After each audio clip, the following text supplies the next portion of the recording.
I stopped buying pineapples about 3 years ago. Ask me why. If you did, the answer is simple. I started growing my own fruits. Growing pineapples can be addictive. Once you start growing your own pineapple successfully, you will never want to stop until almost all your garden is covered with pineapple plants. And if you give your pineapples the right care, as I'll show you in this video, you can get more than one pineapple from a single plant each time. In this video, I take you through the entire process of regrowing store-bought pineapples using the top to produce an unending supply of delicious fruit so you don't have to buy pineapples ever again. The tips I'll be sharing can help you to grow and harvest pineapples fast. And towards the end, I'll also share what to do after harvesting your first pineapple so you can get more pineapple fruit from one plant. Without wasting any more time, let's get into it. The first step to regrowing a pineapple from the crown is to select the right pineapple at the store or market. Choose your favorite variety or a mixture of different varieties, but make sure to select fruits with large fresh crowns such as these. Avoid those with small or short crowns like this one.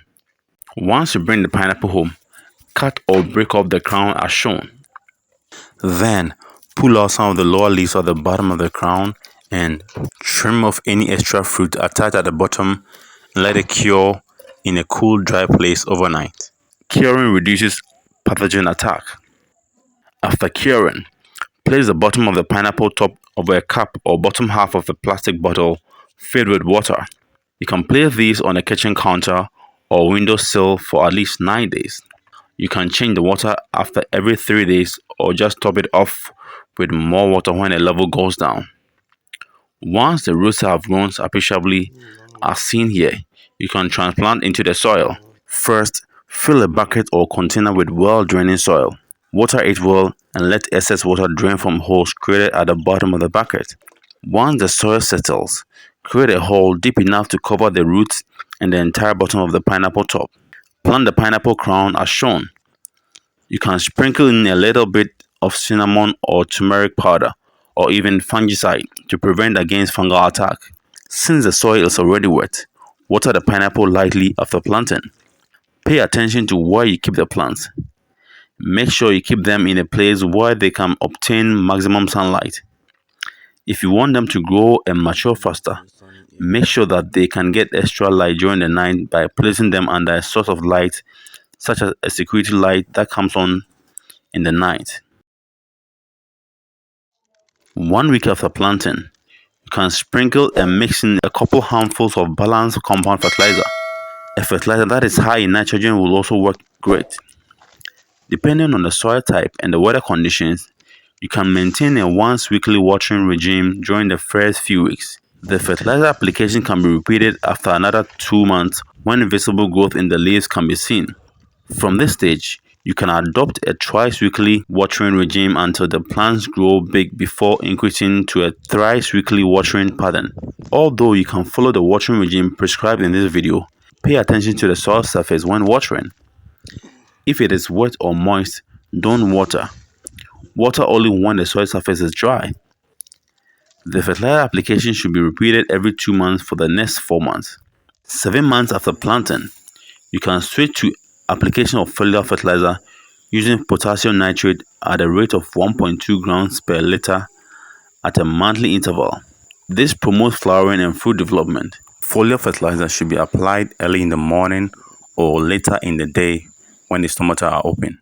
By 8 months after planting, some of the plants will initiate flowering by growing buds right in the center of the plant, as you can see in your shot. These will grow quickly with elongated stalks within another month after planting, just like these. At this stage, any plant that have not flowered should be forced to flower.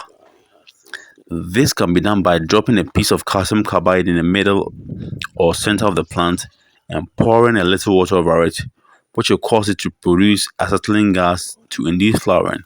I have more detailed videos about this method and other methods for forcing pineapples to flower. Check them out with the links in the description box. Note that the time for flowering given here is typical of warm or tropical climates. This may vary depending on variety and where you live. However, If the plants have grown big and attained at least 30 leaves but has not started flowering, you should induce it to flower. You can use the method described previously in this video or any method shown in my other videos.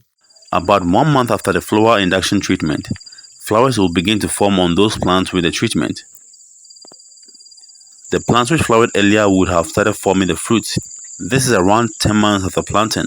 Once the stalks become elongated, the actual flowers will begin to open and form fruit. Here is a fun fact about pineapples. A single pineapple fruit that we eat is actually a collection of fruits that have been fused together. So next time you are eating a pineapple, know that you are eating many fruits, not just one. By the 12th month after planting, or 4 months after flowering, you can start harvesting your first fruits. The variety that I grew is known as the sugar loaf. Once mature, it is sweet even if it looks green. However, for most other varieties, it is best for them to ripen fully before you harvest. Note that for some varieties, once the fruit grows big, it will begin to fall over, so you have to prop it up against the wall or let it lie on adjacent plants just like I've done. After about 14 months, the final batch of fruit can be harvested. For a never-ending supply of pineapples, it is best to start the pineapple with about 6 plants, just as I've done. Once you harvest the fruit, if the plant has many slips just like this one, you have to wait for about a month for the slip to grow big, usually about 30 centimeters, before they can be used to start new plants. These will give you more supply of pineapples. Once the slips have been harvested, the stalk should be cut down low to stimulate suckers to start growing if some have not already started to grow. For varieties that do not produce slips, they will produce suckers. Some of the suckers can be removed and replanted in a new container for more pineapple harvest. Regardless of the variety, once the suckers start growing, about 1 or 2 suckers, especially those close to the soil surface, should be left on the mother plant to grow into big plants and produce new fruits like the one in your shot. You have to keep watering and fertilizing the mother plant after harvesting the first fruit to guarantee a second harvest of fruit from the same plant. The same fertilizer regime used for the initial plant can be used for all. The good thing is that the second fruit from the mother plant and the slips or suckers replanted usually take a shorter time to grow and mature. If the mother plant is not looking healthy after the first harvest, you should discard it and start a new plant since it cannot produce a good second harvest. Once the slips and the mother plant start bearing fruits, the cycle will continue, and thus you can have a truly never-ending supply of pineapples, so you don't have to ever buy pineapples again. These pineapple fruits were grown from slips that were obtained from one of the pineapple plants that was harvested early on in this video. So indeed, you can have a truly unending supply of pineapple fruits if you follow the steps outlined in this video. That is all for now. Thanks for watching. If you found this video useful, like and share it so that more people will benefit from it. Check out our pineapple playlist for more useful tips on growing pineapples. Until then, it's adios.